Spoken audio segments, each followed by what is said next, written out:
More Americans are about to feel the pain of the government shutdown. The Washington Post reports that while the president ordered the Pentagon to repurpose research and development funding to make payroll for members of the military who were set to miss their first paycheck Wednesday, civilian employees won't see the same treatment.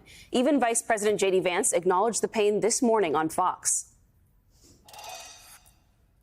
But the longer this goes on, the deeper the cuts are going to be. And Maria, to be clear, some of these cuts are going to be painful. And joining us now is Danielle Moody, the host of The Danielle Moody Show, and Ahmed Baba, author of the Ahmed Baba's newsletter on Substack. Danielle and Ahmed, great to have both of you.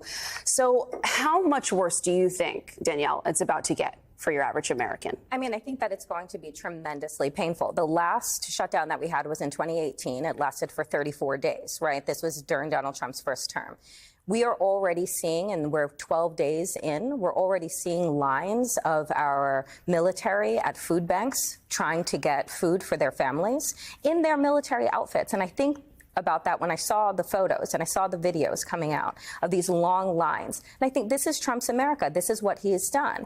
And so this is just the beginning. 12 days in, most Americans, if an emergency were to come up, can't pay a $400 bill. So you're talking about not being able to get paid for weeks at a time. These are not people that have a job in a private sector that is lucrative. They are public servants because they believe in this country and they believe in working for this country. So the idea that they are going to go without for however long Donald Trump and the Republicans decide to keep on this charade is really disheartening. What do you make of the fact that Marjorie Taylor Greene is sounding more like an anti-Trump resistor and somehow bringing in more logic, more reasoning into this debate than she is as a MAGA foot soldier? I actually have a lot of thoughts on the Marjorie Taylor Greene pivot. Let's have it. Give it to us. I think we have some sound of her. And for people who don't know what she's sounding like, I actually think we should. Okay, yeah, let's do it. Let's play the sound. Thanks for calling it out. Go ahead. Prices have not come down at all. The job market is weak. Job market is still extremely difficult. Right. Wages have not gone up.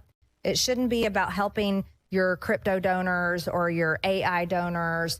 The focus should be the people that showed up at the rallies, stood there for freaking 18 hours trying to get in the rain, in the cold, in the 100-degree heat.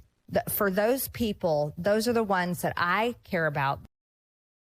If I didn't know who Marjorie Taylor Greene was, I'd be like, she's a member of the Democratic Party with that talking point. Yeah, the footage still seems a little like a hallucination, so I have to gather myself watching it. It's not AI, by the way. We verified. It's not an AI video. Involved. Really, what I think this is Marjorie Taylor Greene's one of the only Republicans that recognizes where this is headed. Yep. She sees that Donald Trump is weak. Right? He is below 40% approval rating. He's underwater on all key issues.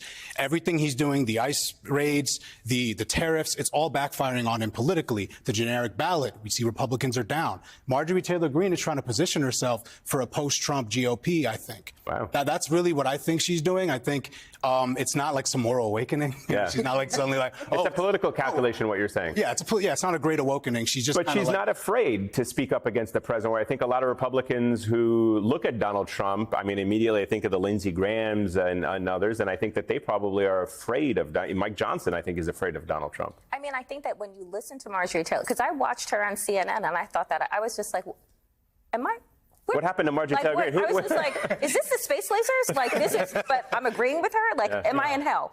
And so, like, I listened to her and, you know, she told us before Donald Trump became president, she said, I am not the fringe of the party. I'm the mainstream, right? She told us that before we were taking MAGA seriously. She knows where the wind is blowing. So I agree with Ahmed that she knows this party, they are on their way out. And I am about the future. So, and she knows her constituents. And the difference is she actually cares about her constituents. And she's seeing that the GOP does not. She's talking about her adult children and not being able to afford health care. That's real talk, you know, coming out of where she is. So it's crazy to me that I live in a world where I have to agree with her.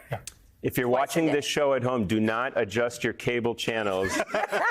Danielle Moody is defending Marjorie Taylor Greene on MSNBC. And then you call me out like that. No, I mean, we are all. She's been right more than twice a day lately. I know.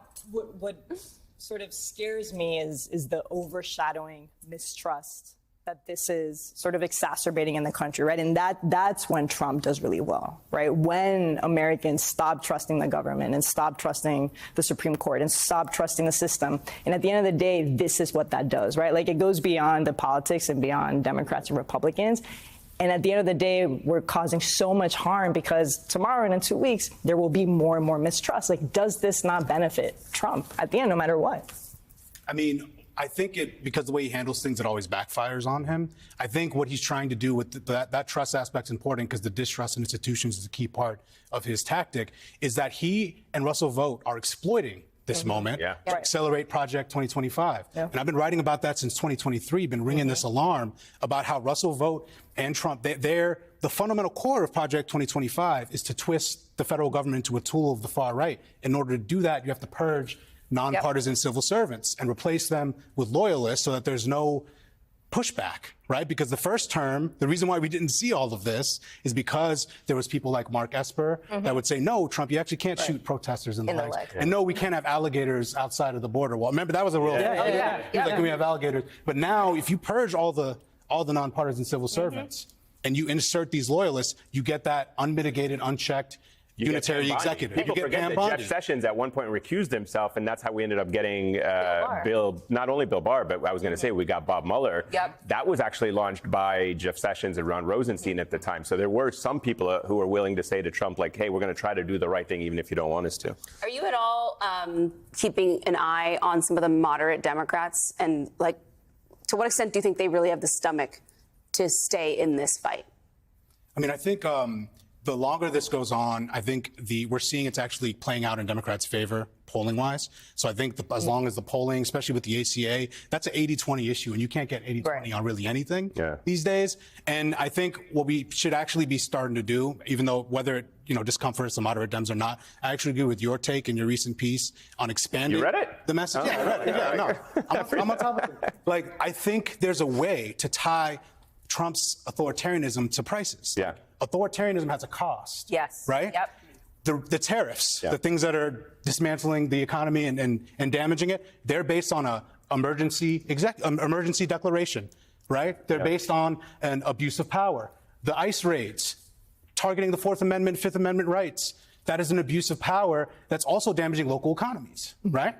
And I think there's this connection you can make between the two, that Trump's authoritarianism is actually raising prices in a real meaningful way.